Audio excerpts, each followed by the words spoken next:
When Mrs. Green announced that in 2 weeks we would celebrate Earth Day, everyone was very excited. Then she said in preparation we would all have to do reports on special topics. Everyone sighed. She wrote a long list on the board. At least we could choose our topic. Eric took endangered species because he felt class clowns were an endangered species. Freddie took food supply, a subject close to his heart. Derek took recycling because he thought it was about bike riding. Randy took global warming because he thought it was a hot topic. Doris took air pollution, even though she thought it was unladylike. Penny took solutions because she's a show-off. And I was left with water pollution. Eric snickered. Looks like you're all wet, Hubie. Chapter 2, Read It and Weep. Next, we all went to the library to do research. We looked in the nonfiction section because all these problems are very real. I felt bad when I read how so many of our rivers, lakes, and even our oceans have been poisoned by pollution. We were all upset on the bus ride home that day. Chapter 3, Every Litter Bit Hurts. Don't grown-ups care, Mom? What kind of world are they leaving us kids? It's not just grown-ups, Hubie, it's everyone. When you run the water as you're brushing your teeth, that's wasteful. When you throw a soda can in regular trash, that's wasteful. When you throw paper on the ground, that's pollution, and it all adds up. You're right, Mom. I'm going to turn over a new leaf, a green leaf. Chapter 4, The New Hubie. Hubie started by cleaning up his room. Then he went outside and swept up his whole street. He started one recycling bin for aluminum and plastic, one for glass, and one for paper. The world felt better already. Chapter 5, No News is Bad News. The next day, everyone gave their reports. Hubie learned a lot. There are places where the tallest mountains are made of garbage. In the ocean, there are giant islands made of plastic. Soon, all the rivers, streams, and lakes will be polluted, and even the rain will be toxic. In years to come, there may not be enough food for everyone, and what there is could be poison. Just then, the lunch bell rang, and everyone rushed off to lunch, laughing. Everyone except Hubie. He was the only one who took it seriously. Chapter 6, Hubie the Recyclone. The new recycled Hubie stood in the cafeteria line. Only take what you're going to eat, he told the kids standing in front of him. Finish everything you take, he told the kids standing behind him. No one listened. When lunch was finished, there were still mounds of unfinished food left on the plates. So Hubie brought out his secret weapon, Freddie. Freddie finished everything and licked the plates. Waste not, want not, said Hubie. Chapter 7, Dream Clouds. That night, Hubie had a nightmare. He woke up and the sky was so dark. Big clouds of smoke covered the sun. He got dressed and went out to climb a tree, but he couldn't find one. There weren't any flowers either. In fact, there was nothing green to be seen. The ground was gray as the sky, and there was no difference between night and day. He woke up and ran to the window.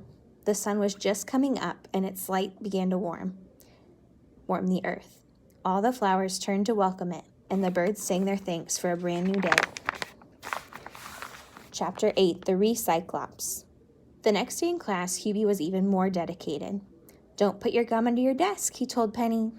Don't waste that piece of paper, he told Eric. Recycle your eraser crumbs, he told Derek. He opened all the windows. He even turned off the lights. He told Mrs. Green not to give so much homework because everyone would have to stay up late and use lots of electricity. It was clear that they had created a Recyclops monster. Chapter 9, Off the Deep End. At home, Hubie was even worse. He put a sail on the car. He hooked up a light bulb to the hamster wheel. He wouldn't take a bath Friday night because it would waste water. He even thought about taking the aluminum siding off their house to recycle it. Hubie was going to save the world. He felt like a superhero. Chapter 10, Recycle Man. faster than a rolling aluminum can, able to leap piles of garbage in a single bound. It's a word, it's a plan, it's Recycle Man. A group of unthinking school kids are about to drop their ice cream wrappers on the ground, but before they can, Recycle Man brings in a garbage can. The can, he tells them, make a cleaner, healthier, safer environment. Hubie, wake up! We're at school, says T-Rex. Huh? Oh, T-Rex, turn off the engine. You're wasting gas and polluting the air. Chapter 11, Presence of Mind.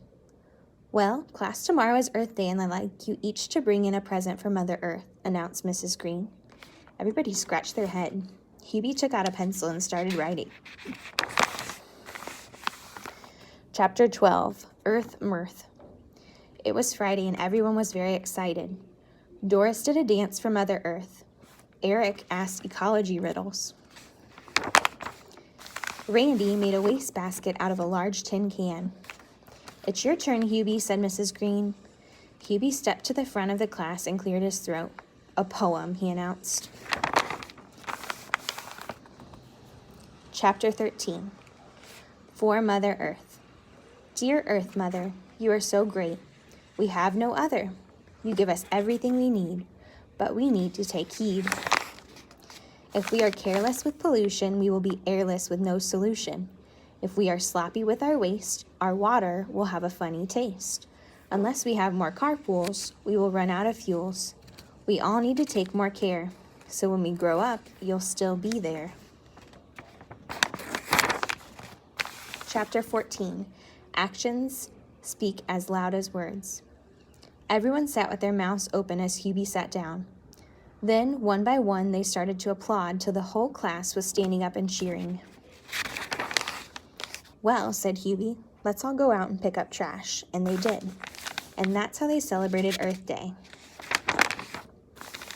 Eric's ecology riddles. When is the earth sad? When it's down in the dumps. Number 2, what do you call it when the air is filled with rabbits? Hair pollution. Number 3, when is a boat cheapest to buy? When it's on sale. Number 4, what do you call a sun-powered tooth? A solar molar. Number 5, what one habit does every creature on Earth share? Our habitat. Number 6, what nation can change the world? Your imagination.